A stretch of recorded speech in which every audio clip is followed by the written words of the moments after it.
The gunshot that killed Victoria's mother was the moment her father's spine turned to dust, though it would take 3 years for her to realize what she had lost. That day wasn't just one parent, but both. Victoria and Norton stood at the window of their modest ranch house outside Lead, South Dakota, watching the dust cloud approach in the distance. The summer of 1878 had baked the prairie grass to a brittle gold, and every hoofbeat sent up plumes that hung in the still air like smoke signals announcing doom. She was 20 years old, and she knew exactly who was coming. Silas Hackman had been circling their property like a vulture for months now, ever since her father had fallen so deep into gambling debt that he could barely look his own daughter in the eye. Her father, Thomas Norton, sat at the kitchen table behind her, his hands wrapped around a tin cup of whiskey, though it was barely past noon. The man who had once stood tall and proud, who had built this ranch with his bare hands alongside her mother, had withered into something she barely recognized. Grief had hollowed him out, but cowardice had filled the empty spaces with something far worse. "Victoria," he said, his voice rough as gravel, "you need to put on your good dress." She did not turn from the window. "I will not. Girl, do not make this harder than it already is." Now she did turn, and the fire in her dark eyes made him look away. "Harder for whom, exactly? You are not the one being sold off like a head of cattle." Thomas flinched but did not argue. What argument could he possibly make? 3 months ago, drunk and desperate after losing their last $100 in a poker game at the Lucky Strike Saloon, he had made a deal with Silas Hackman. Hackman would forgive the debt, all $800 of it, in exchange for Victoria's hand in marriage. Her father had shaken on it before the whiskey had even worn off. Victoria had not spoken to him for a week after she found out. Then she had tried reasoning with him, pleading with him, and finally threatening to run away in the dead of night. But Thomas Norton, in his broken state, had convinced himself this was the only way. Silas Hackman was wealthy, he had told her. He owned half the businesses in Lead and had shares in the Homestake mine. She would want for nothing. What her father refused to acknowledge was that Silas Hackman was also a brute who had put his first wife in the ground under suspicious circumstances, and whose temper was legendary throughout the Black Hills. Victoria had seen him hit a man in the street for bumping into him. She had heard the stories from the girls who worked in his saloon about his wandering hands and cruel words. The thought of being bound to such a man for the rest of her life made her stomach turn to ice. The dust cloud grew closer, and she could make out 3 riders now. Silas would have brought witnesses, of course. He always did things with maximum spectacle, wanting everyone to know what belonged to him. "There has to be another way," Victoria said, hating the tremor that crept into her voice. "We could sell the ranch, move somewhere else, start over." "This ranch is all I have left of your mother," Thomas said, and there was genuine pain in his voice. "I cannot let it go." "But you can let me go?" The words came out sharper than she intended, but she did not take them back. Her father had no answer for that. He simply drank his whiskey and stared at the table's worn surface as if the wood grain might spell out some absolution he could cling to. Victoria turned back to the window just as the riders came into clear view. Silas Hackman rode in the center, his bulk unmistakable even at a distance. He was a big man, thick through the chest and belly, with a red face that seemed perpetually on the verge of apoplexy. He dressed well, she would give him that, always in a black suit with a gold watch chain glinting across his vest. But fine clothes could not disguise the meanness in his pale blue eyes, or the way his mouth twisted when he smiled, like something was sour on his tongue. To his right rode his lawyer, a thin man named Pemberton, who did all of Silas's legal maneuvering. To his left was someone Victoria did not recognize at first, a younger man sitting tall in his saddle, with an easy grace that spoke of long years on horseback. He wore simple working clothes, dusty from the trail, and a worn hat pulled low against the sun. As they drew nearer, she caught a glimpse of his face and felt something shift in her chest. He was handsome in a weathered sort of way, probably around 25, with strong features and dark blonde hair that curled slightly at his collar. But it was not his looks that caught her attention. It was the way he rode slightly apart from the other 2 men, as if he did not quite belong in their company. And when he lifted his head and his eyes met hers through the window, she saw something there that surprised her: sympathy. The 3 men dismounted in front of the house. Victoria heard her father stand up behind her, straightening his shirt and running a hand through his graying hair in a futile attempt to look presentable. She did not move from the window, watching as Silas said something to the younger man, who simply nodded and began tending to the horses. Heavy boots sounded on the porch steps, and then Silas was pounding on the door with his meaty fist. "Thomas, open up, man. We have business to conclude." Her father moved past her, and Victoria smelled the whiskey on him as he went by. She closed her eyes briefly, gathering what remained of her courage, and then followed him to the door. Silas Hackman filled the doorway like a storm cloud, his bulk blocking out the afternoon sun. Up close, she could see the broken veins across his nose and cheeks, the way his collar cut into the thick flesh of his neck. He removed his hat with exaggerated politeness, revealing thinning hair slicked back with pomade. "Thomas," he boomed, his voice carrying the false heartiness of a man used to bullying others into submission. Good to see you, and Miss Victoria." His eyes slid over her in a way that made her skin crawl. "Pretty as a picture, as always. That dress you are wearing is a bit plain, though. No matter. Once we are wed, I will outfit you proper. A wife of mine should look the part." "Mr. Hackman," Victoria said, keeping her voice level through sheer force of will. "I wonder if we might speak about this arrangement." Something flickered across his face. Annoyance, maybe, but he kept his smile fixed in place. Now, your father and I have a binding agreement, all legal and proper, witnessed and signed. Is that not right, Pemberton?" The lawyer stepped forward, pulling papers from his coat. "Indeed, the contract is quite clear. Miss Norton's hand in marriage in exchange for the forgiveness of all debts owed by Thomas Norton, totaling $800 plus interest. All that remains is to set the wedding date." Victoria felt the walls closing in. She looked at her father, desperately hoping he would find his spine, would stand up and tell these men to get off his property. But Thomas Norton simply stood there, his eyes on his boots, his shoulders slumped in defeat. "I will not marry you," Victoria heard herself say, and the words seemed to come from somewhere outside her body. "I do not care what contract you have. You cannot force me to the altar." Silas's smile finally dropped away, and what replaced it was far uglier. He took a step toward her, close enough that she could smell the tobacco on his breath. "Now you listen here, girl. Your father made me a promise, and I mean to collect. You can walk down that aisle on your own 2 feet, or I can drag you there. Either way, you will be my wife come Sunday next." "Is there a problem here?" The voice came from behind Silas, calm and steady.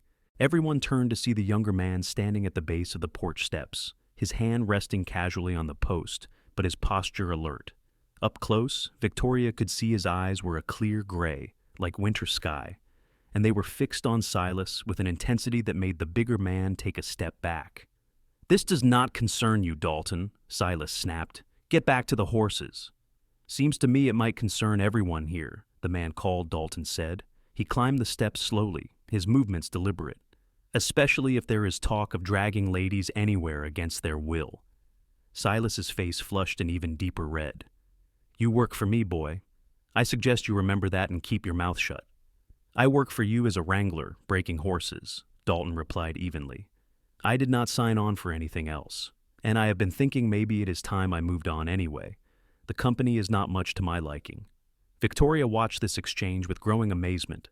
Who was this man who would stand up to Silas Hackman, who held his ground even as the older man looked ready to explode with rage? "You ungrateful!" Silas started, but Dalton cut him off. "Mr. Norton," he said, looking past Silas to Victoria's father, "I could not help but overhear the situation here.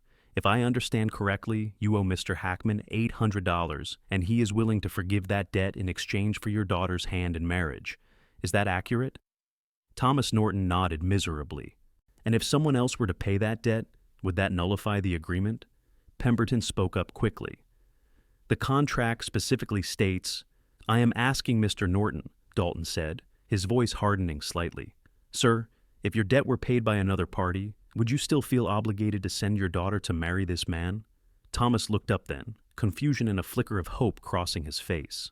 "I suppose, if the debt were paid, then yes, the obligation would be satisfied. But I do not see—" "I will pay it," Dalton said simply. $800, I have it saved. Been working and saving for 5 years now, planning to buy some land and start my own spread. But I reckon this is a better use for it." The silence that followed was absolute. Victoria stared at this stranger who had just offered to trade his entire future for hers. Silas looked like he might have a stroke right there on the porch. Pemberton shuffled his papers nervously, and her father simply gaped, unable to process what he was hearing. "Now wait just a minute," Silas finally sputtered. "You cannot just waltz in here and—" "Why not?" Dalton asked. "You are willing to trade money for a bride. I am offering the same money for nothing in return except the satisfaction of knowing Miss Norton will not be forced into a situation she clearly does not want. Seems like a fair deal to me." "This is ridiculous," Silas growled. "Thomas, we have an agreement." But something had shifted in Thomas Norton's face. Perhaps it was shame finally breaking through the fog of alcohol and self-pity.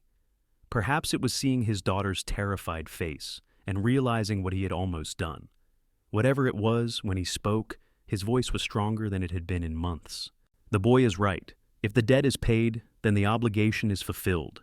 I will not hold my daughter to any agreement beyond that." He turned to Dalton.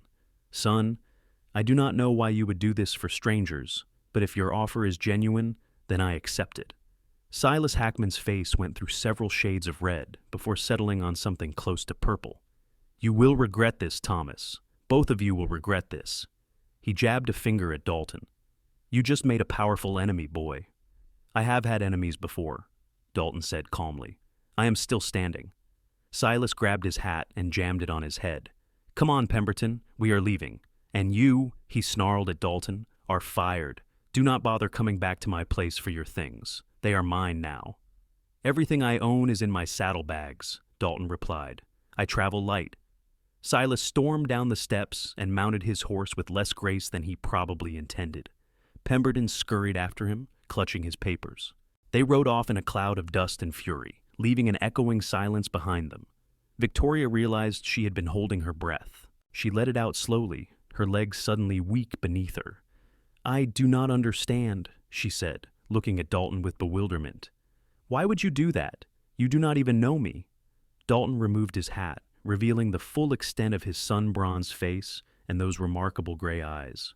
"My name is Owen Dalton, Miss Norton, and you are right, I do not know you, but I have been working for Silas Hackman for 3 months now, and I know him. I know what kind of man he is. When he told me this morning where we were going and why, something in me just rebelled against it. No woman should be bartered like property, especially not to a man like that." He looked down at his hat, turning it in his hands. "I hope I have not overstepped. I know it might seem strange, a stranger interfering in your family business." "Strange?" Victoria felt something bubble up in her chest, and suddenly she was laughing, slightly hysterical, but real. "You just saved me from a fate worse than death. Mr. Dalton. Strange is not the word I would use. Miraculous, maybe." A smile tugged at the corner of his mouth, and she noticed he had a small scar above his left eyebrow that gave him a roguish look. "Well, I am no miracle worker, Miss Norton. Just a cowboy who could not stand by and watch something wrong happen when I had the means to prevent it." Thomas Norton cleared his throat. "Son, I do not have the words to thank you properly, and I am ashamed it took a stranger to do what I should have had the backbone to do myself." His voice cracked slightly. "You have given me back something I thought I had lost, not just my daughter's future, but my own self-respect. However you want that money, whenever you want it, it is yours." Owen shook his head. "I said I would pay Mr. Hackman $800 to clear your debt, and I meant it. The money is yours, no strings attached, though." He hesitated, glancing between Victoria and her father. "I find myself in a bit of a predicament. I just lost my job and my lodgings in one fell swoop. I do not suppose you might have work for a cowboy who is good with horses? I would not ask for much, just enough to cover food and a place to sleep while I figure out my next move." Victoria and her father exchanged glances. Their ranch was small, barely profitable even in good times, and they had not been able to afford hired help in over a year. But how could they refuse the man who had just saved them both? "We do not have much," Thomas said slowly, "but we have a barn with a decent loft and 3 meals a day. The work would be hard. We have about 30 head of cattle, some horses that need breaking, fences that need mending, 100 other things I have let slide. I could not pay you more than room and board, at least not right away." "That sounds just fine, Mr. Norton," Owen said, extending his hand. "I accept." They shook on it, and Victoria felt something strange and new unfurling in her chest. Hope, maybe, or something even more dangerous. The afternoon sun was beginning its descent toward the western horizon as Owen settled his horse, a sturdy bay gelding named Copper, into the barn. Victoria had insisted on showing him around herself while her father went to the bank in Lead to arrange the transfer of funds to Silas Hackman. She told herself it was simple courtesy, showing their new hired hand where everything was, but the truth was more complicated than that. She wanted to understand who Owen Dalton was, this man who had appeared like something out of a dime novel to rescue her from disaster. The barn is older than the house, she explained as they walked through the dim interior, dust motes dancing in the shafts of light that fell through gaps in the boards. My father built it the first year he and my mother came out here, back in '69. They lived in it for a whole winter while they built the house. It is solid work, Owen said, running his hand along one of the support beams. Good craftsmanship. Your father has a talent for building. Had, Victoria corrected quietly. He had a talent for a lot of things before my mother died. Now he mostly has a talent for finding the bottom of a whiskey bottle. Owen looked at her then, really looked at her, and she felt exposed under that steady gray gaze. Grief changes people, he said. Sometimes it brings out their strength, and sometimes it shows them they have less than they thought. That does not make them bad people, just human. He was going to let Silas Hackman take me, Victoria said, and the bitterness in her voice surprised even her. He was going to hand me over to that monster to save his own skin. How am I supposed to forgive that? I do not know, Owen admitted. That is between you and him. But I will say this. The man I saw today found his backbone when it counted. Maybe not as soon as you needed him to, but he did find it. That has to count for something. Victoria wanted to argue, but she found she could not.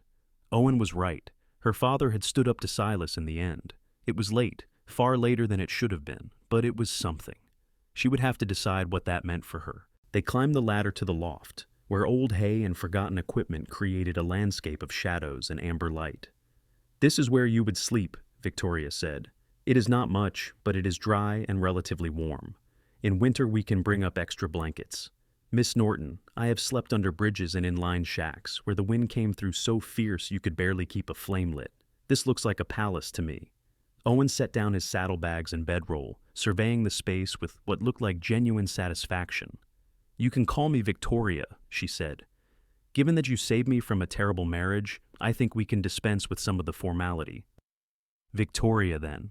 He said her name carefully, as if testing the shape of it. And you should call me Owen. Mr. Dalton makes me feel like my father, and that is not a comparison I am fond of. Bad man? She asked, curious despite herself. Drunk and mean, Owen said simply. He had a habit of using his fists on anyone smaller than him, which included my mother and us kids. I left home when I was 16 and never looked back. Heard he drank himself to death a few years later. Did not go to the funeral. Victoria was quiet for a moment, absorbing this glimpse into his past. I am sorry. That must have been hard. It was what it was. Owen shrugged, but she could see the old pain in the set of his shoulders. Point is, I know what it is like to feel trapped by circumstance and family. I know what it is like to need saving and have nobody come. So, when I saw you today, saw the fear in your eyes and the resignation, He trailed off, looking almost embarrassed. I could not let it happen, not if I had the power to stop it. You spent your entire savings, Victoria said softly. 5 years of work, your dream of owning land. You gave all that up for me. Money can be earned again, Owen said. I'm eating her eyes. You only get one life. Seemed important that you get to live yours free. They stood there in the dusty loft, the air thick with things unsaid. Victoria felt something pulling at her, a connection she could not name, but could definitely feel. This man was a stranger, had been a stranger just hours ago, and yet she felt safer with him than she had felt in months, maybe years. I should let you get settled, she said finally, breaking the moment before it could become something she was not ready for. Supper will be in about an hour. Just come up to the house when you're ready. Victoria, Owen said as she turned to go. She looked back, and he was watching her with an expression she could not quite read. I want you to know, what I did today does not come with any expectations. I am not looking for gratitude or anything else. I just wanted you to be free to make your own choices. That is all." She felt something warm bloom in her chest. "Thank you, Owen, for everything." As she climbed down from the loft and walked back to the house, Victoria tried to make sense of the chaos of emotions swirling inside her. Relief, certainly. Gratitude, absolutely. But there was something else there too, something that felt dangerously like attraction. Owen Dalton was handsome, yes, but it was more than that. It was his quiet strength, his moral courage, the way he had stood up to Silas without bluster or bravado. It was the kindness in his eyes and the pain he carried from his own past. She barely knew him, she reminded herself firmly. It was ridiculous to be feeling anything beyond simple appreciation for what he had done. She needed to focus on rebuilding her life, on figuring out what came next, now that she was free from the specter of Silas Hackman. Romance was the last thing she needed. But as she started preparing supper, peeling potatoes and checking the stew she had started that morning, Victoria found her mind drifting back to the barn, to gray eyes and a crooked smile, and hands that looked capable of both gentleness and strength. This was going to be complicated. Thomas Norton returned from town just as the sun was setting, painting the black hills in shades of purple and gold. He looked lighter somehow, as if a physical weight had been lifted from his shoulders. Victoria watched from the kitchen window as he shook Owen's hand again, the two men talking quietly in the yard before coming inside together. Supper was a quiet affair at first, everyone focused on their plates of beef stew and fresh bread. Victoria had not bothered with anything fancy, but the food was good and there was plenty of it. Owen ate with the appreciation of a man who had missed many meals in his life, complimenting her cooking between bites. "I settled the debt," Thomas said finally, setting down his spoon, rode straight to the bank and arranged for $800 to be transferred to Hackman's account. Pemberton was there, drew up the papers officially releasing us from all obligations. "It is done." "How did Hackman take it?" Owen asked. Thomas's mouth tightened. He was not happy. Made some threats, said some things I will not repeat in front of my daughter. But legally, there is nothing he can do. The debt is paid, the contract is void. We are clear of him. "He is not a man who forgets a grudge," Owen said quietly. "I think we all need to be careful for a while. He might try something." "Let him try," Thomas said, and there was a flash of the man he used to be in his eyes.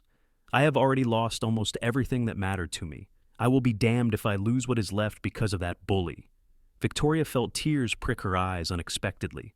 This was the father she remembered, the strong man who had built a life out of nothing, who had protected his family with fierce determination. She had thought that man was gone forever, buried under grief and whiskey. Maybe he had only been sleeping. "Papa?" she said softly, and it was the first time she had called him that in months. He looked at her, and she saw his eyes were bright with unshed tears. "I am glad you found your courage. Late is better than never." Thomas reached across the table and took her hand. His palm was rough and calloused, the hand of a working man, but his grip was gentle. "I am so sorry, sweetheart. I let you down when you needed me most. I let your mother down.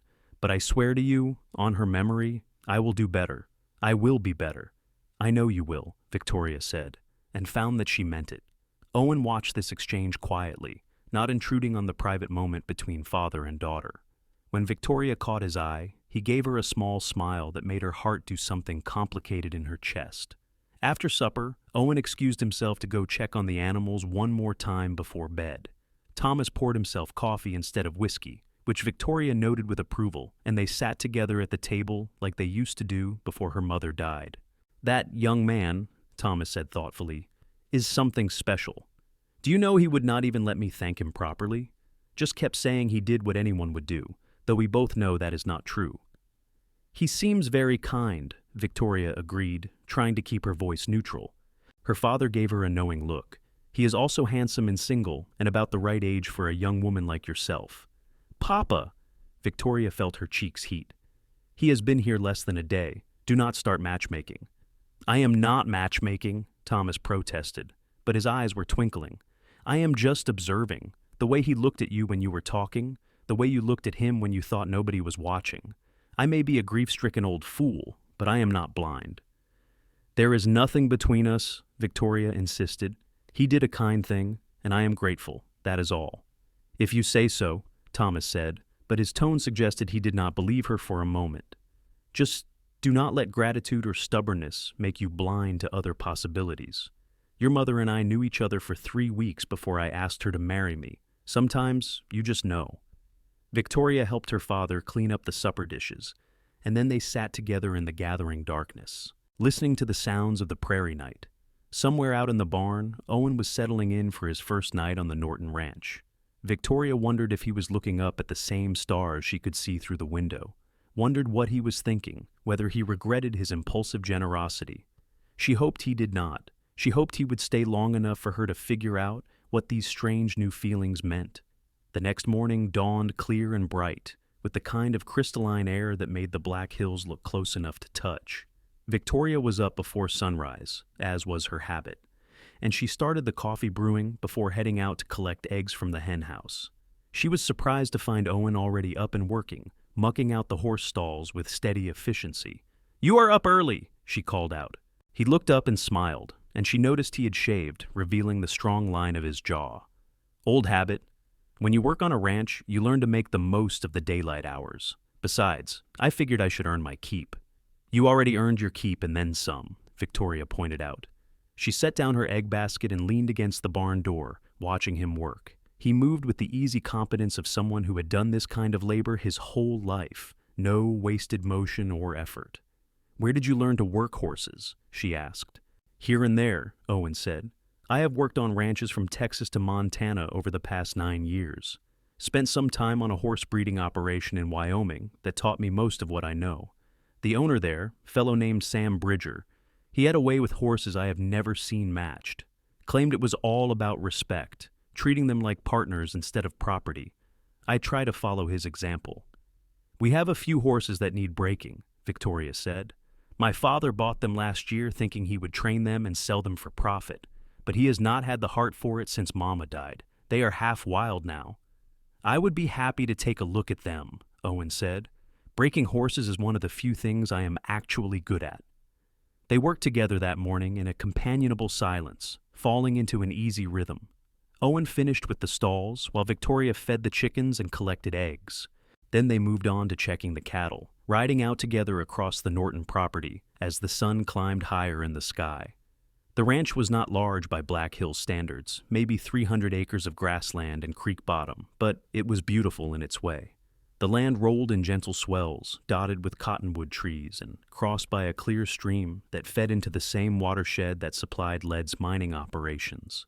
The cattle were in good condition, despite Thomas's recent neglect, hardy range stock that could survive the brutal Dakota winters.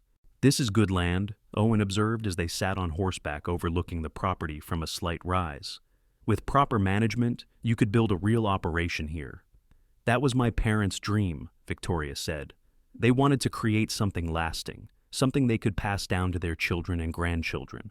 Mama used to talk about having a dozen kids running all over the place." She smiled at the memory, though it hurt. "She only got me, though. The others did not survive birth." "I am sorry," Owen said quietly. "It was hardest on Mama, I think. She wanted a big family so badly. Papa said she poured all that love into me instead, which is probably why I am hopelessly spoiled." Victoria tried to make it a joke, but her voice caught on the last word. Owen reached over and gently touched her hand, where it rested on the saddle horn. It was a brief contact, barely a moment, but Victoria felt it all the way through her body like an electric current. "You are not spoiled," he said. "You are strong and capable and kind. Your mother would be proud of the woman you have become." Victoria blinked back tears. "Thank you. That means more than you know." They rode back to the ranch house in silence, but it was a different kind of silence now, weighted with awareness. Victoria found herself acutely conscious of Owen beside her, the way he sat his horse, the line of his profile against the bright sky. This was dangerous territory, she knew. She barely knew this man, but her heart seemed to have its own ideas about the matter. The days fell into a pattern after that. Owen proved to be everything he had claimed, a tireless worker, skilled with animals, and quick to pick up the rhythms of ranch life. He repaired fences that had been broken for months, cleared brush from around the barn, and began the patient work of gentling the half-wild horses. Thomas, bolstered by Owen's presence and his own renewed sobriety, threw himself back into running the ranch with something approaching his old enthusiasm. Victoria watched her father transform week by week. The haunted look left his eyes. His hands stopped shaking. He started making plans again, talking about breeding stock and hay production and all the practical matters he had abandoned in his grief. It was like watching a man wake up from a long, dark dream. And through it all, Victoria found herself drawn more and more to Owen. It started small, lingering over breakfast conversation, finding excuses to work near him during the day, sitting on the porch in the evening while he played a battered harmonica he kept in his saddlebag. The music was simple but haunting, old folk tunes and cowboy ballads that spoke of loneliness and longing. They talked for hours, sharing pieces of their pasts. Owen told her about his years drifting from ranch to ranch, about nearly dying in a blizzard in Montana, about a stint working on the railroad that had almost cost him his hand when a coupling snapped. Victoria told him about growing up on the ranch, about her mother's death from fever 2 winters ago, about the slow erosion of her father's spirit that had followed. "You could have left," Owen said one evening, as they sat watching the sunset paint the sky in shades of orange and red. "You are young, capable. You could have gone to one of the big cities, started a new life." "And leave Papa alone?" Victoria shook her head. "I could not do that. Even at his worst, he is still my father. He needs me." "Maybe," Owen said. "Or maybe you needed an excuse to stay because leaving would have meant giving up on this place, on your mother's memory." Victoria started to protest, but the words died in her throat. There was truth in what he said, uncomfortable truth. "Is that so wrong, wanting to hold on to the past?" "Not wrong," Owen said gently. "Just limiting. Sometimes we hold on to things so tight we do not leave room for anything new." She looked at him then, really looked at him, and saw in his eyes a question he was not quite asking. The air between them felt charged, heavy with possibility. Victoria's heart was pounding so hard she was sure he must be able to hear it. "What if I am not ready for new things?" she whispered. "Then you take your time," Owen said. "There is no rush, but Victoria—" He hesitated, then continued. "I need you to know that I did not stay here just for the work. I stayed because of you. I know that probably sounds foolish, given that we barely know each other, but it is the truth. From that first moment I saw you at the window. Something in me recognized something in you. I do not know how else to explain it." Victoria felt like she could not breathe. "Owen, You do not have to say anything," he said quickly. "I just needed you to know. So you can decide what you want, with all the information." Before she could respond, Thomas called from inside the house, asking for help with something in the kitchen. The moment broke, and Owen stood up, offering her his hand. She took it, and he pulled her to her feet. For a heartbeat, they stood close enough that she could feel the warmth of his body, could smell the clean scent of soap and leather, and something uniquely him. Then he stepped back, releasing her hand, and the moment was gone. But as Victoria went inside to help her father, her palm still tingled where Owen had touched it, and her heart felt like it might burst from her chest. She was falling in love with him. God help her. But she was falling in love with a man she had known for less than 3 weeks. The trouble came on a Saturday morning in late August. Victoria was in the kitchen preserving beans when she heard horses approaching, fast and hard.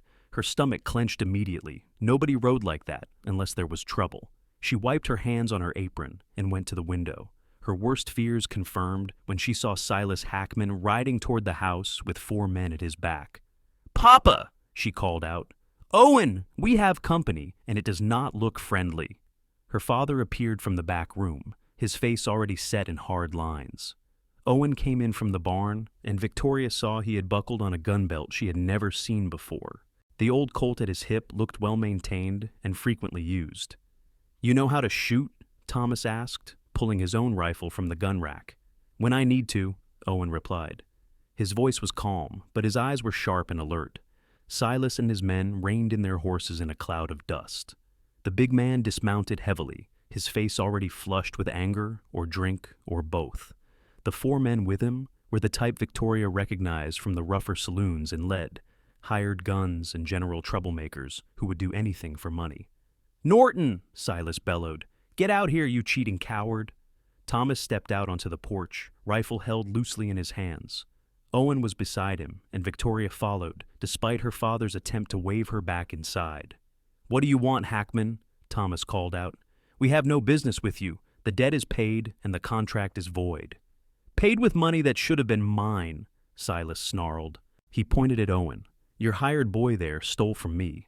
5 years he worked for me, and all that time he was skimming from the take, hiding money that was rightfully mine as his employer." "That is a lie," Owen said flatly.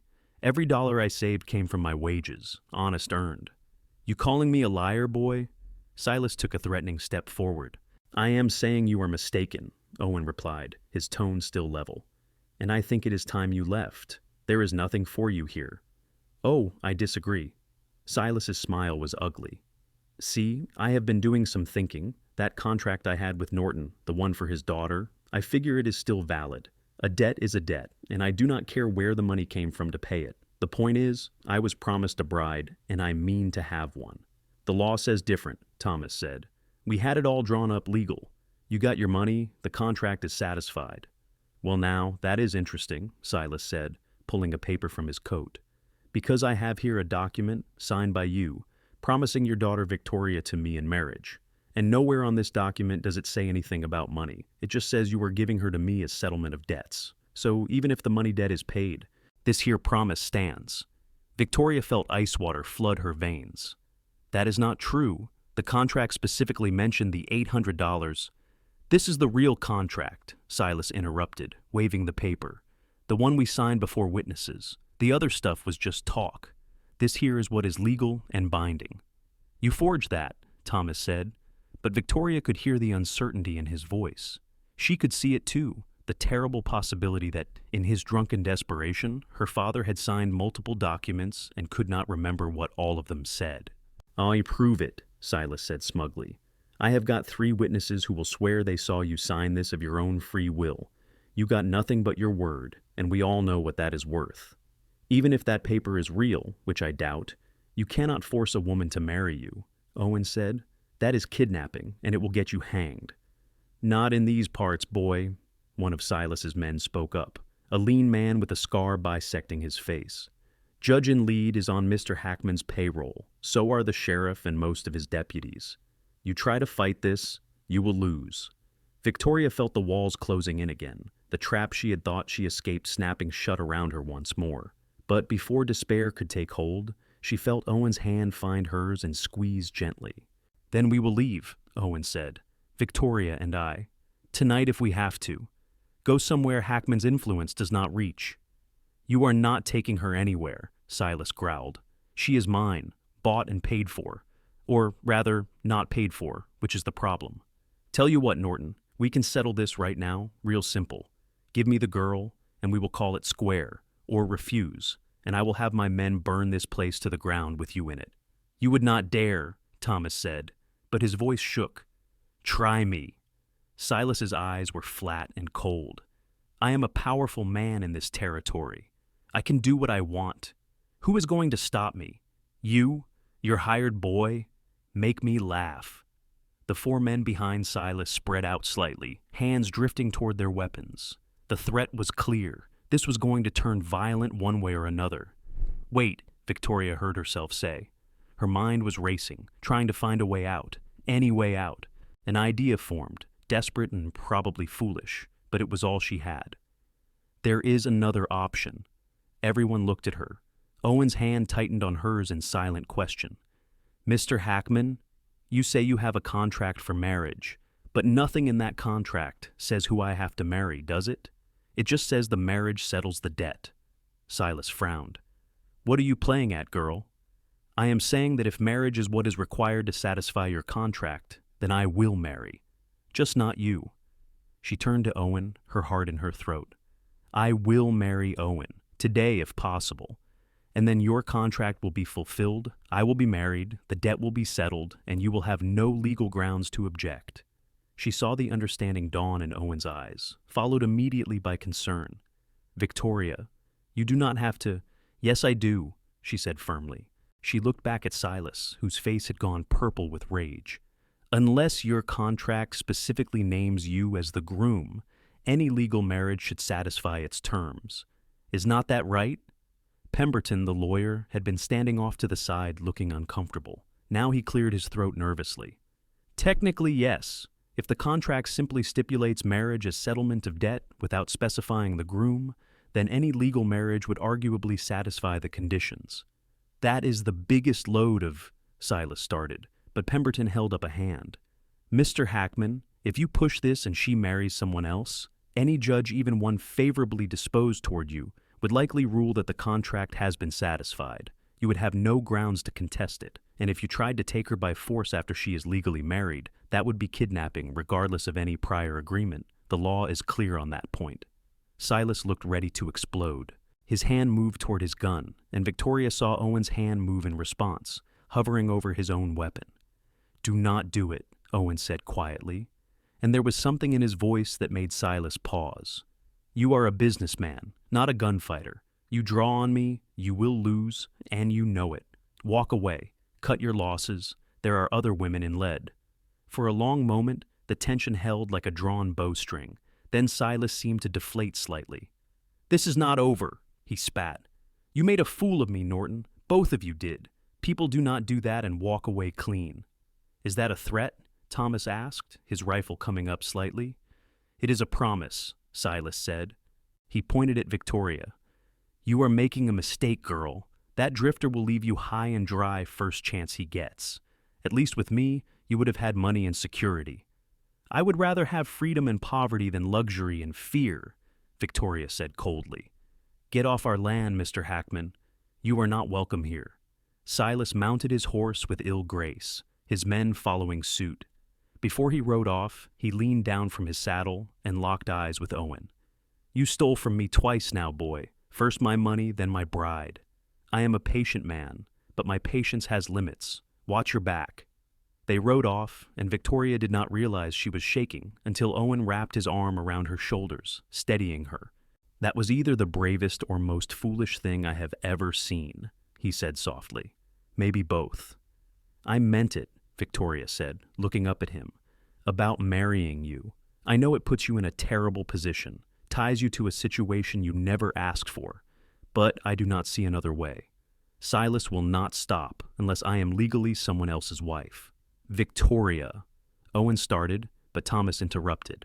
"The girl is right. It is the only solution that makes legal sense. But son, I cannot ask you to do this. You already gave up everything for her once. This is asking too much." "You are not asking," Owen said.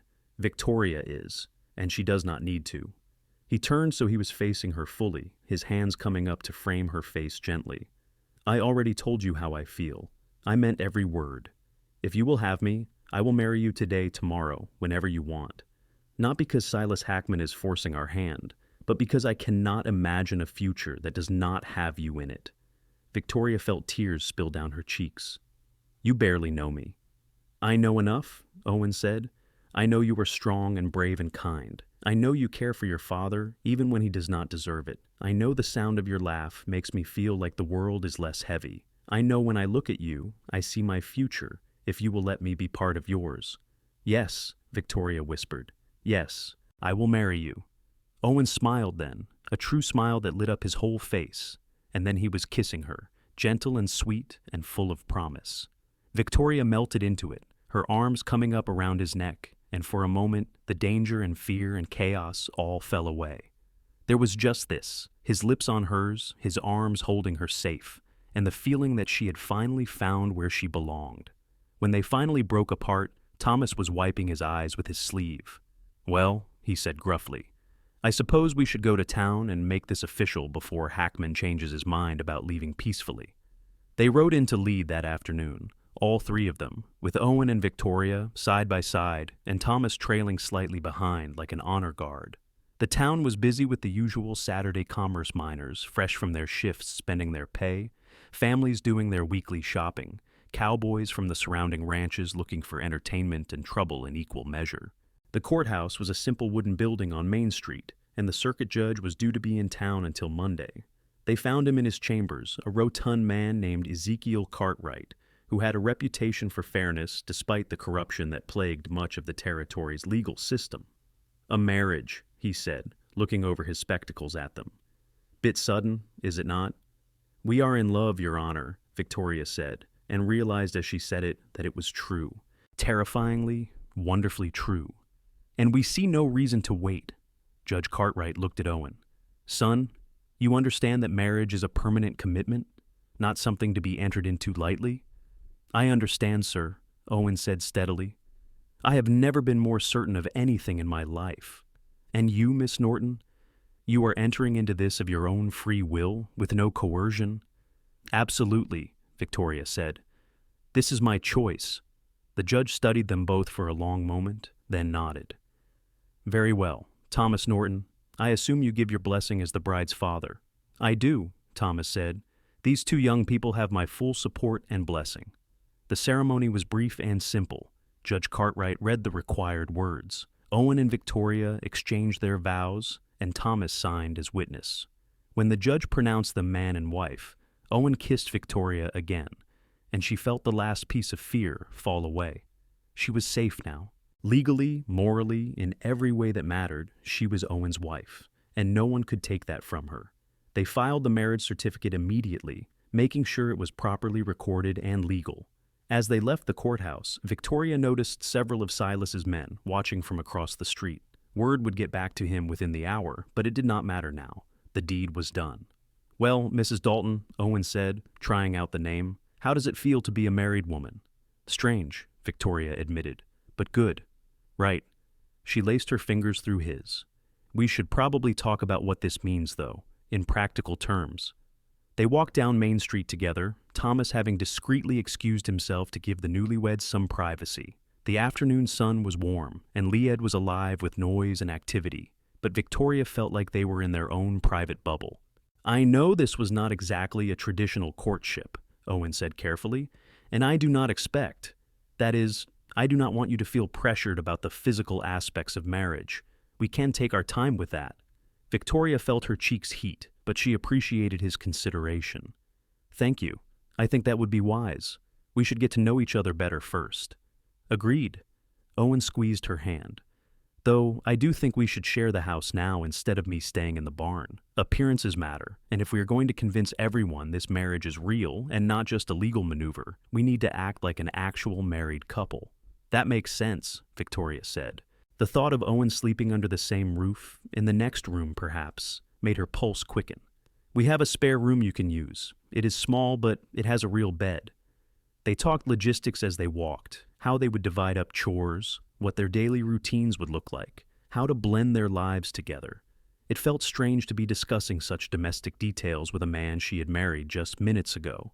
But it also felt necessary. They were building something new here, and it needed a solid foundation. As they reached the edge of town where their horses were tied, a woman's voice called out, Victoria Norton, or I suppose it is Victoria Dalton now, if the gossip is true. Victoria turned to see Harriet Morrison approaching, one of the few women in Lead who had shown her kindness over the years. Harriet ran the general store with her husband and knew everything that happened in town. Mrs. Morrison, Victoria said with genuine warmth. Yes, the gossip is true. Owen and I were married this afternoon. Harriet looked Owen up and down, with the frank appraisal of a woman who had seen much of life. Bit sudden, is it not? Last I heard, you were meant to marry Silas Hackman.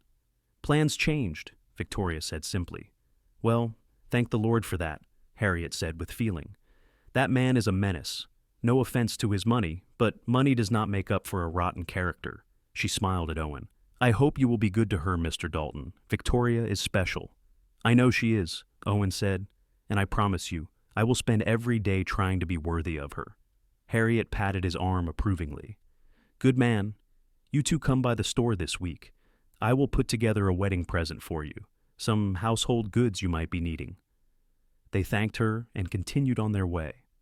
As they rode out of town toward the ranch, Victoria felt a curious mixture of emotions. The marriage had happened so fast, born of necessity rather than careful planning. But underneath the practical reasons, there was something real and growing. She genuinely cared for Owen, was attracted to him, enjoyed his company. Maybe it was not the fairy tale romance from the novels she had read as a girl, but it felt solid in a way those stories never had. Thomas had a small celebration prepared when they got home, a roast chicken he must have been preparing since they left, fresh bread, and a bottle of wine he had been saving for a special occasion. They ate together at the kitchen table, and it felt right, like this was how things were meant to be. "To the happy couple," Thomas said, raising his glass. "May your marriage be long and filled with love. And thank you, Owen, for saving my daughter and giving this old fool a chance at redemption." "To new beginnings," Owen added, his eyes on Victoria. "To family," Victoria finished, because that was what they were now, the three of them bound together by circumstance and choice in equal measure. After dinner, Victoria showed Owen to the spare room. It was indeed small, barely larger than a closet, but it had a window that looked out over the prairie and a narrow bed with a decent mattress. Owen set down his few belongings and looked around with what seemed like genuine contentment. "It is perfect," he said. They stood in the doorway together, the weight of the day settling over them. Victoria knew she should go to her own room, give them both space to process everything that had happened, but she found herself reluctant to leave, wanting to hold on to this moment a little longer. "Owen," she said softly, "I want you to know I do not regret this, any of it. Even if we had to rush into marriage because of Silas, I still would have chosen you." "I am glad," he said, "because I meant what I said earlier. I am falling in love with you, Victoria. Maybe I already have fallen, and I am going to spend the rest of my life proving that this was not just a marriage of convenience for me." "It is not for me either," she admitted. "I am scared, because everything is happening so fast and I barely know you, and yet somehow I feel like I have known you forever. Does that make sense?" "Perfect sense," Owen said. He reached out and tucked a strand of hair behind her ear, the gesture tender. "We have all the time in the world to learn each other. There is no rush." Victoria stood on her toes and kissed him softly, a gentle goodnight kiss that held promise without pressure. Then she went to her own room, her heart full and her mind racing with thoughts of the future. She had woken up that morning as Victoria Norton, the frightened daughter of a broken man. She went to sleep that night as Victoria Dalton, wife to a cowboy who had appeared in her life like something out of a story, and whatever challenges tomorrow might bring, she knew she would face them with Owen at her side.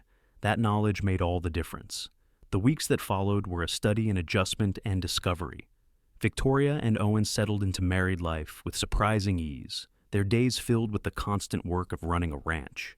But beneath the domestic routines, something deeper was growing, fed by long conversations on the porch at dusk, by shared laughter over simple pleasures, by the careful dance of two people learning to be partners in every sense. Owen proved to be as good as his word about taking his time. He was affectionate, but never pushy, content to build their physical intimacy slowly through hand-holding and chaste kisses and the occasional embrace.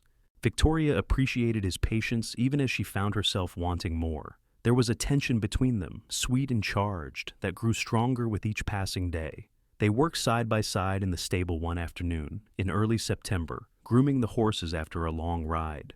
The barn was warm and smelled of hay and leather, and dust motes floated in the shafts of sunlight that fell through the high windows.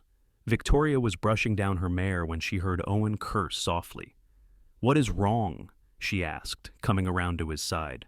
"Just a splinter," he said, examining his palm. "Big one, too. It is in deep. Let me see." Victoria took his hand in hers, angling it toward the light. The splinter was indeed substantial, a thick piece of wood driven into the meat of his palm. "This needs to come out properly, or it will get infected. Come up to the house, and I will get my sewing needle." They walked to the house together, and Victoria collected her supplies: needle, tweezers, clean cloth, and whiskey for disinfecting.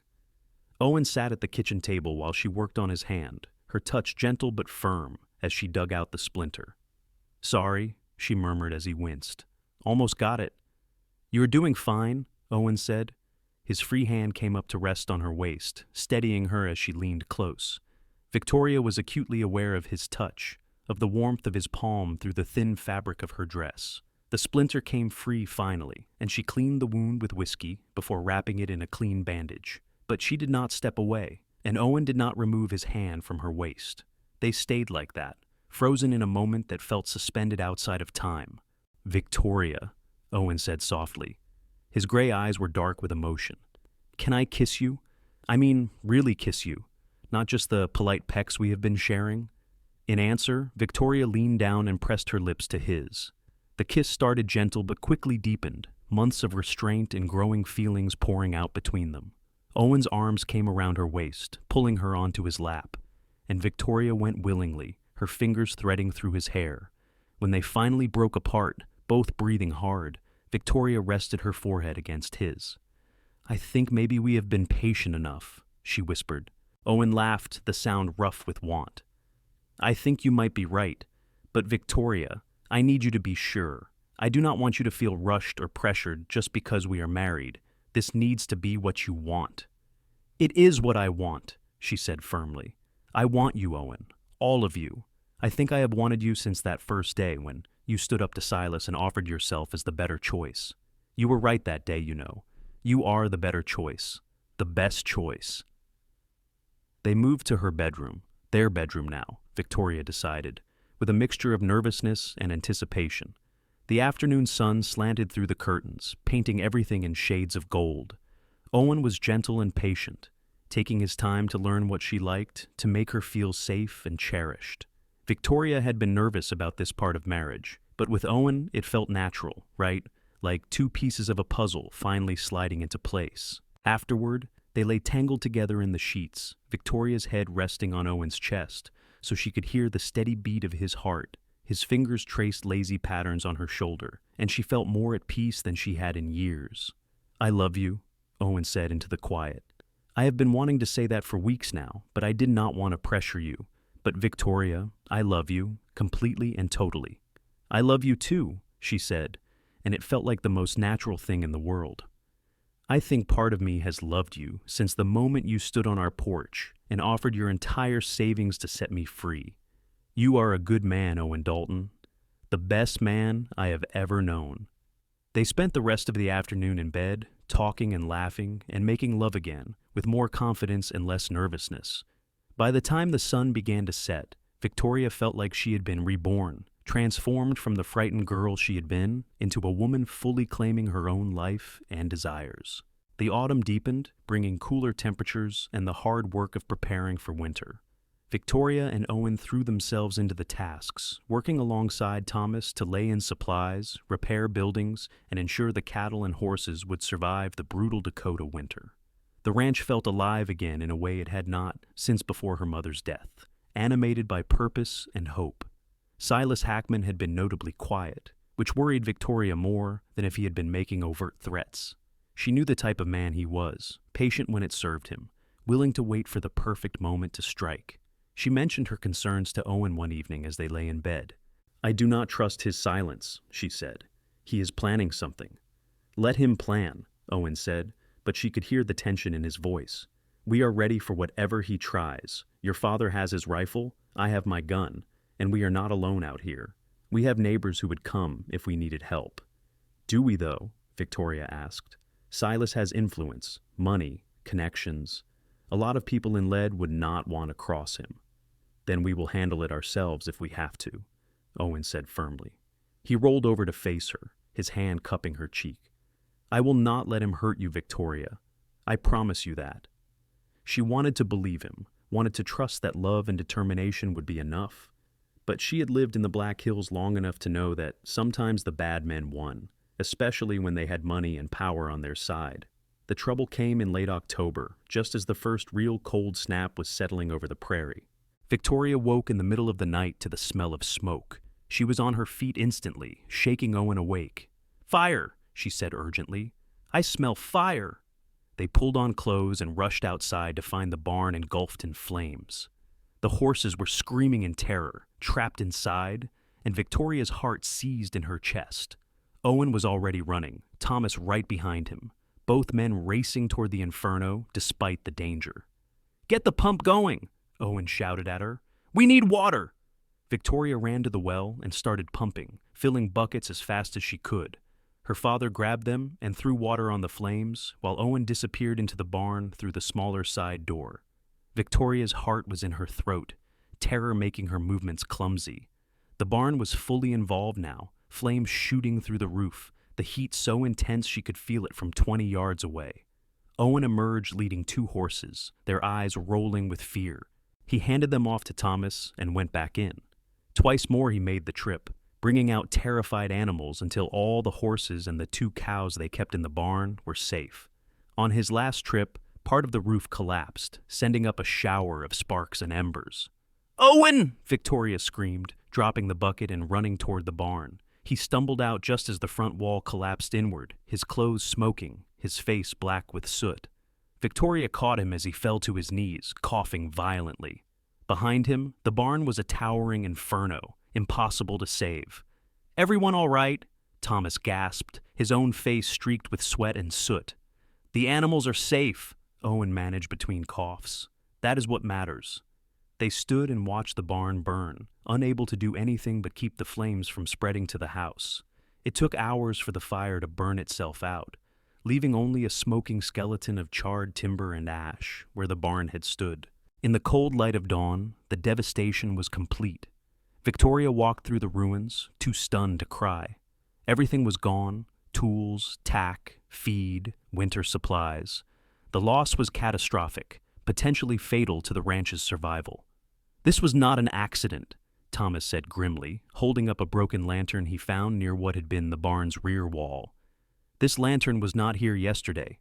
Someone came in the night and set this fire deliberately." "Hackman," Owen said flatly. It was not a question. They found the proof an hour later. Hoof prints in the soft dirt near the tree line, and a bandana caught on some brush. The bandana had Silas Hackman's initials embroidered in the corner, the kind of ostentatious detail the man loved. "He wants us to know it was him," Victoria said, staring at the piece of cloth. "He wants us to be afraid." "Then he does not know you very well," Owen said.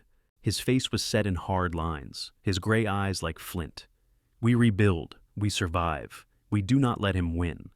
But rebuilding seemed impossible as the scope of the damage became clear. The barn had contained most of their savings in the form of equipment and supplies. They had no shelter for the animals going into winter, no feed, no tools to work with.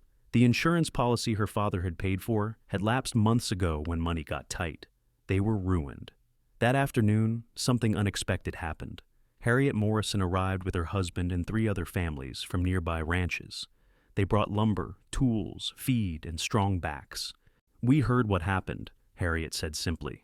"And we know who did it, even if we cannot prove it in court. Silas Hackman has terrorized this community for too long. Time someone stood up to him, and if it is going to be you folks, then you will not stand alone." Victoria felt tears stream down her face as she watched their neighbors unload supplies and begin clearing the burned wreckage. Owen stood beside her, his arm around her shoulders, and she felt his own emotion in the way he held her tight. "I never knew," she said softly. "I never knew people cared."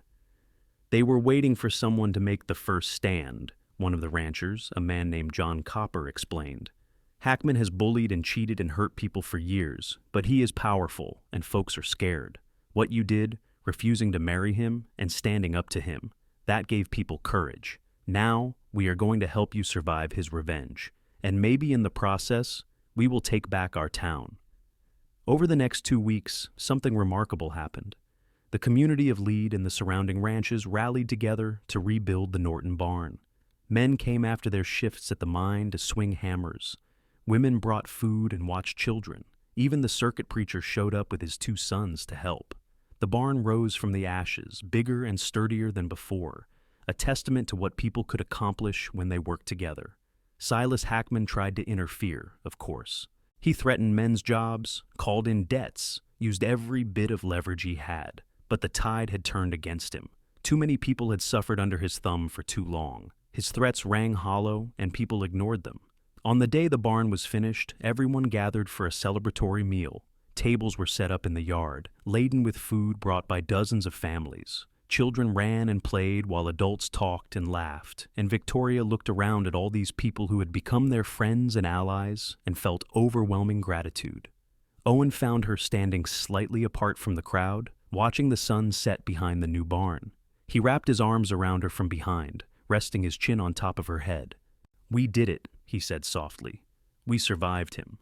"We did more than survive," Victoria said. "We built something.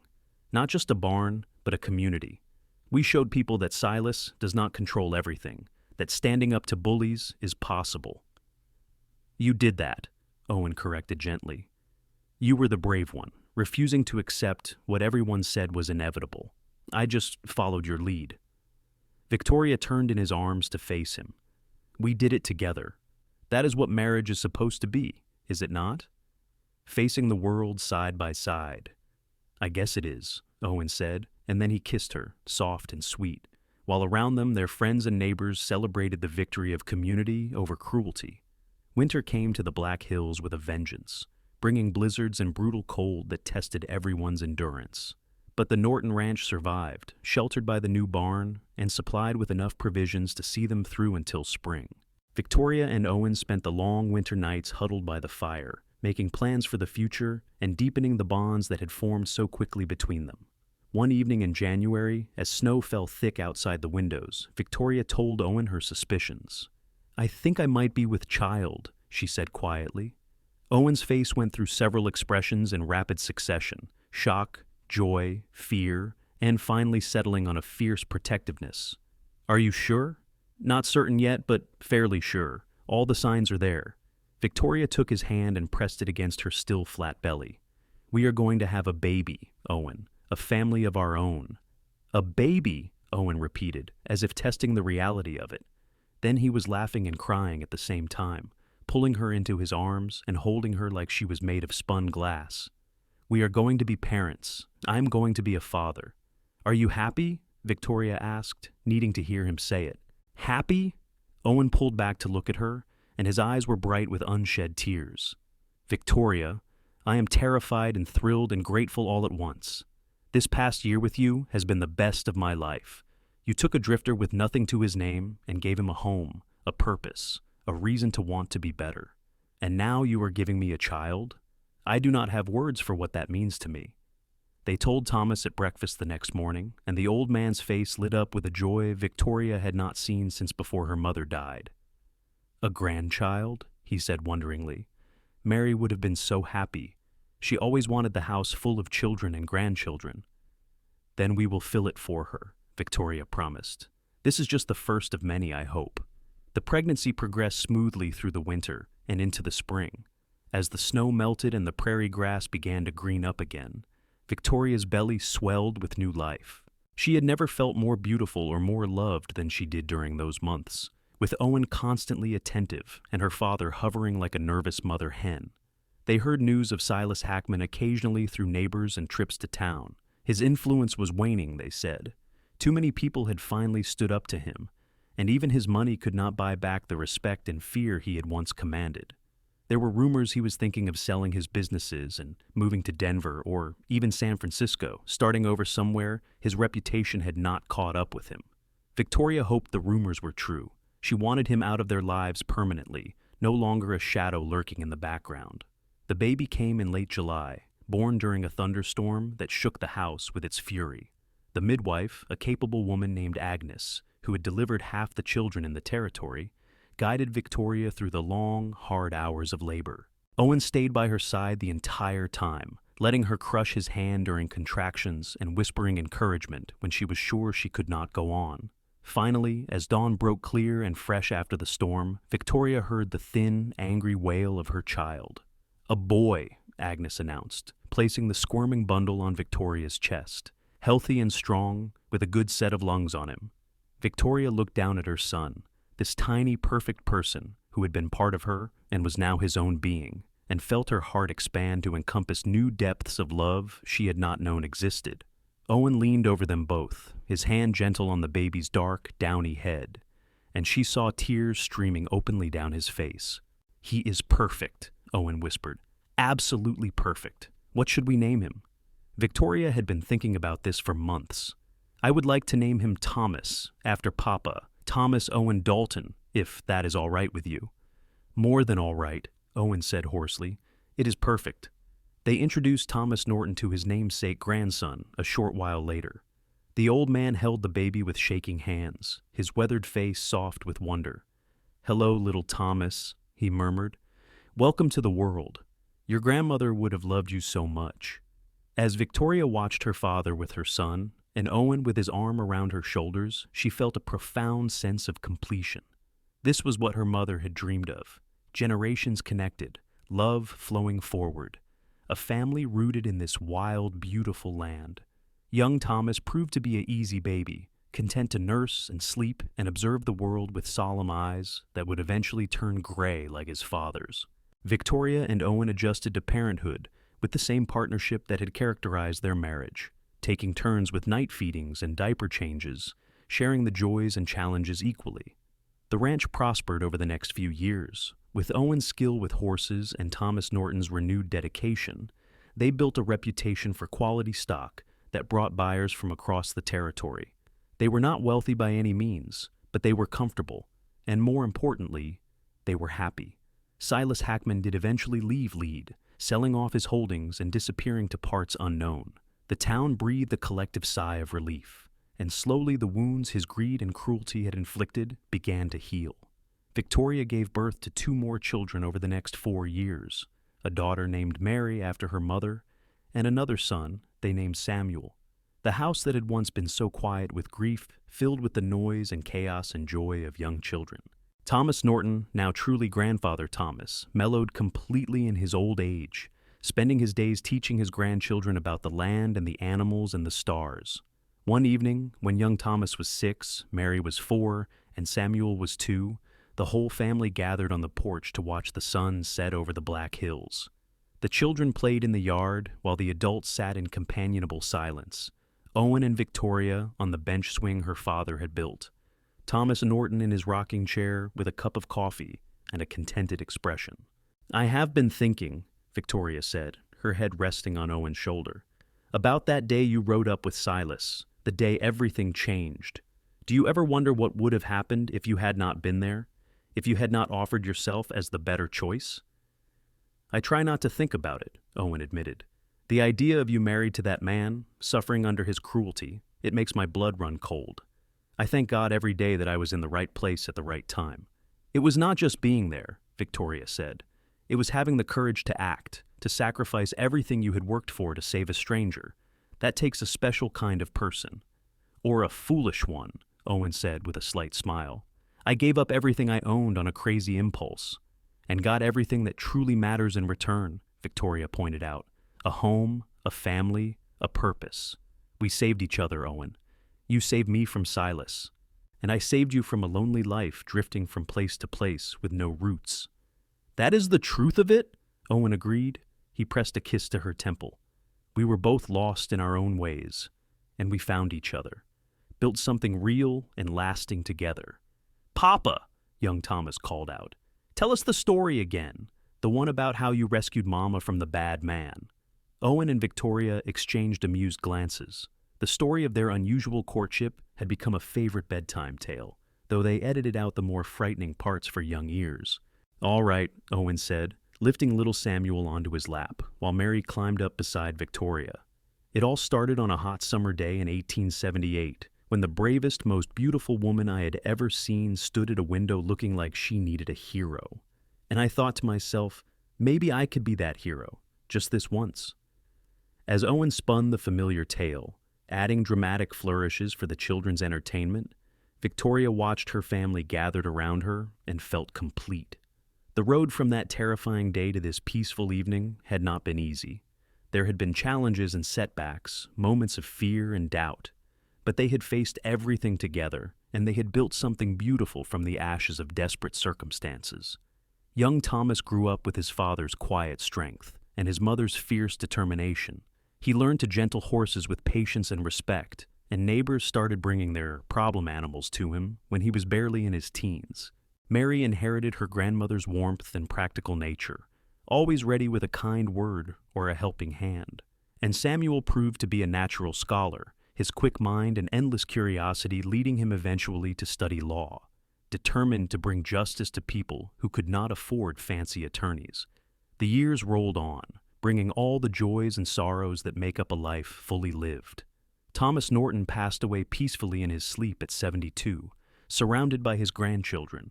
They buried him next to his beloved Mary on a hillside overlooking the ranch, where the wind sang through the prairie grass and the sky stretched endless overhead. Owen and Victoria grew old together, their love deepening with each passing year. They weathered droughts and hard winters, celebrated weddings as their children found partners of their own, and welcomed grandchildren into the world with joy. The ranch passed to young Thomas when Owen could no longer handle the physical demands of the work, but he and Victoria stayed in the house, content to watch their legacy continue. On their 25th wedding anniversary, Owen took Victoria back to the spot where he had first seen her through the window, the day he had ridden up with Silas Hackman and made the impulsive decision that changed both their lives. "Do you regret it?" he asked, echoing her question from so many years ago. "Any of it?" Victoria looked at the house they had shared, at the barn that had been rebuilt twice more over the years, at the land where they had raised their children and built their life. She looked at Owen, gray-haired now, and weathered by years of hard work, but still the man who had offered himself as the better choice, who had saved her and loved her and stood beside her through everything. "Not for a single moment," she said. "You were the better choice, Owen Dalton, the best choice, and I would choose you again, every single time." He kissed her then, sweet and tender, and Victoria felt the same flutter in her heart that she had felt that first time in the kitchen when they were newlyweds trying to figure out how to be married. Some things never changed, no matter how many years passed. As the sun set over the black hills, painting the sky in shades of gold and crimson, Victoria and Owen walked back to the house hand in hand. Behind them stretched 25 years of memories, of love and struggle and triumph. Before them lay however many years God granted them, and they would face those years as they had faced everything. Together, partners in the truest sense, bound by a love that had started in desperation and grown into something eternal. The cowboy had offered himself as the better choice all those years ago, and Victoria had accepted that offer. It was the best decision either of them had ever made. The Wild West could be harsh and unforgiving, but it could also be beautiful, especially when you had someone to share it with. Someone who saw your worth and chose you every single day, over and over again. That was what love was, Victoria thought, as they settled on the porch for the evening. Not just the dramatic rescue or the passionate declarations, but the daily choice to stay, to work together, to build something that would outlast your own life. She and Owen had done that. They had taken a marriage born of necessity and transformed it into something transcendent, a love story for the ages. And as the stars began to appear in the darkening sky, the same stars that had watched over them that first night after their hasty marriage, Victoria squeezed Owen's hand and felt him squeeze back. No words were needed. They knew what they had built together, and it was more than either of them had ever dreamed possible. The end of their story was really just another beginning, as their children and grandchildren carried forward the legacy of love and determination and courage that Owen and Victoria had established. The Norton Dalton Ranch would continue for generations, a testament to what could be built when two people chose each other, chose love, chose to face the world together no matter what challenges came their way. And somewhere, Victoria liked to think, her mother looked down and smiled, seeing her dream of a house full of love and laughter and family finally fulfilled. The journey from that terrifying day to this peaceful evening had been long and often difficult, but it had been worth every moment, because in the end, love was always worth it, especially when you found the right person to love. Owen Dalton had been that person for Victoria, her hero, her partner, her best choice. And she had been the same for him, the woman who gave him roots and purpose and a reason to believe that even a drifting cowboy could find a home. Together, they had built something beautiful in the Wild West, something that would endure long after they were gone. And that, Victoria thought as the evening deepened around them, was the best happy ending anyone could ask for.